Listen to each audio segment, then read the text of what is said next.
Hey guys, what's up? Welcome back here to today's edition of Intuitive Angling, and really appreciate you guys coming by the channel to spend some time with me on the video. Going to give you guys my second practice day report from here at Lake of the Ozarks. We got our second BFL in the Ozark division starting tomorrow, and sort of going to give you a rundown of my practice, how it went today and a little bit yesterday, and what my plan is for tomorrow in the tournament. Also, guys, before we get started, heard me, I don't know if you saw the video yesterday, I probably caught about 40 or 50 fish. And I want to show you what I caught them on. I don't mind because they were, a bunch of them were like 13 and 14 inchers. But guys, if you just want to get a lot of bites right now, try this color right here. This is the Megabass Vision 110, and it's called the Edo Natural color. This is a great color this time of year if you have water visibility, sort of like 2 to 3 foot range that we have here at Lake of the Ozarks. So I'll put my Tackle Warehouse link in the description of the video if you want to get one of these Edo Naturals. It's just a really, really good color, and they love it this time of year. Okay, guys, if you saw the video I did yesterday, I went to one part of the lake yesterday and caught a ton of fish, but most all of them were short. I did have quite a few keeper Kentuckys. The keeper Kentuckys on this lake are 12 inches. So I probably had, a dozen Kentuckys that were over 12 inches, but you can't do any good at if you're weighing in 12-inch Kentuckys at Lake of the Ozarks, you're not going to be doing any good in the tournament. And just caught a lot of 13 and 14 inch largemouth. And so today I went to a different part of the lake. I went probably 25 miles from where I was today, and it was the same thing. It's like I caught a bunch of fish today, guys, but it's just like the good ones are eluding me at this point. And I've got some theories on it I want to talk to you guys about, and sort of what my plan is to make an adjustment tomorrow. Now, today, a lot of you guys that watch my channel, you hear me talk a lot about the conditions for springtime fishing. It's like you want low light conditions like we have now. We got a cloudy sky. It's windy as a mother today. It's wind's blowing out of the south about 30 miles an hour. It makes it hard to move around. Warm, it's pretty warm. I got a jacket on, but it's still pretty warm out. Today was a perfect springtime fishing day. And to not catch them, or, I caught a lot of non-keepers, but to not catch any decent fish or anything that I was excited for the tournament, it puzzles me. It really does, because with the water temperature the way it is, water's in the mid 50s, these fish ought to be up shallow and chewing right now. The good ones should be, but they're not.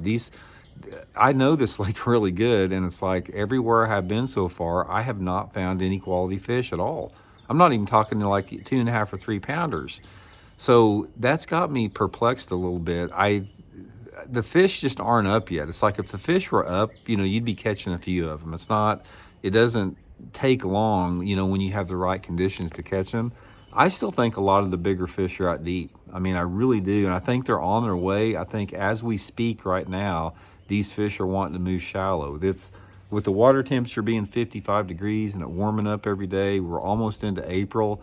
These fish are going to be spawning in a couple weeks. So they're on the way. And one of the things about that is when you have a time of year like we have now, where there's a big movement, a big wave of fish getting ready to move up shallow, you've got to stay on top of them. It changes every single day. So you can't get discouraged and you can't get down. You just have to keep hunting and keep looking for them. Okay, now given that, one of the things that I found was when you have a situation like I've had the last couple days where I'm just catching a bunch of small fish, I've done a lot of videos on this talking about it. And you got 2 or 3 options. You can either change your technique, you can change area, or a little bit of both. In my particular case, guys, I'm going to change areas. I'm going to I'm going to a different part of the lake tomorrow that I'm really familiar with, that is a little bit more suitable for the way that I like to fish. If I'm going to catch them here, I'm going to catch them shallow, and I've got to keep looking for that right water clarity. The only thing that I have been able to determine the last 2 days where I'm fishing is the water is a little bit too clear. Lake of the Ozarks is really low right now. It's like 5 or 6 feet low, and the water it's a lot cleaner than what it normally is. So I think, in theorizing here again, this is just my opinion, I think that clean water, the combination of the low water and the clean water, those fish aren't up yet. And the low water is not keeping them out deeper. That's not anything to do with it, but it's the clear water. I think that if we had, if we had, instead of having like, 3 to 4 foot of visibility in a lot of these areas I've been fishing, if we had 1 to 2 foot of visibility, it would make a big difference. And the area that I'm gonna go tomorrow, I won't know till I get there, but traditionally it's got some more dirty water. So I'm hoping, making that adjustment into a little bit more off-colored water, there'll be some bigger groups of larger fish up in that zone that I want to try to catch them in.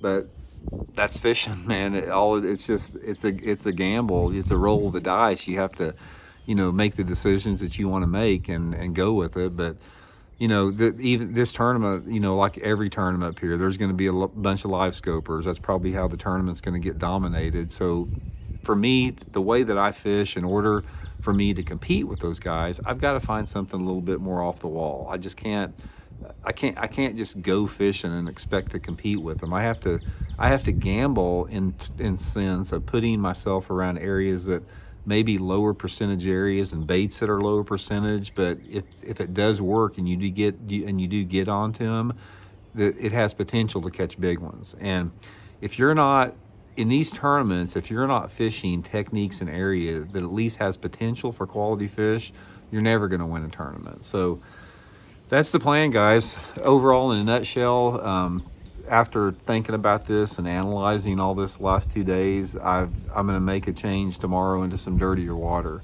And I'm pretty confident about it. I mean, as many fish that I've been catching in this cleaner water up shallow, I'm pretty confident that I'll have an opportunity to catch a few decent fish tomorrow. But we'll see. I'll give you guys a report tomorrow at the end of the first competition day. But anyway, guys, I want to let you know, I really appreciate y'all tuning in and following these tournament recap videos. Definitely hope you're learning. That's the thing about it. It's like I want this to be a learning experience for everybody, regardless how I do in the tournament. If I suck in the tournament, maybe you can learn from what I did wrong. If I do good in the tournament, you can learn from that. So that's all we're trying to do in fishing. We're just trying to learn as much as we can about it, and try to outsmart these fish, because they win a lot of times and we don't. So anyway, we'll tune in tomorrow, guys. We'll talk later, Steve.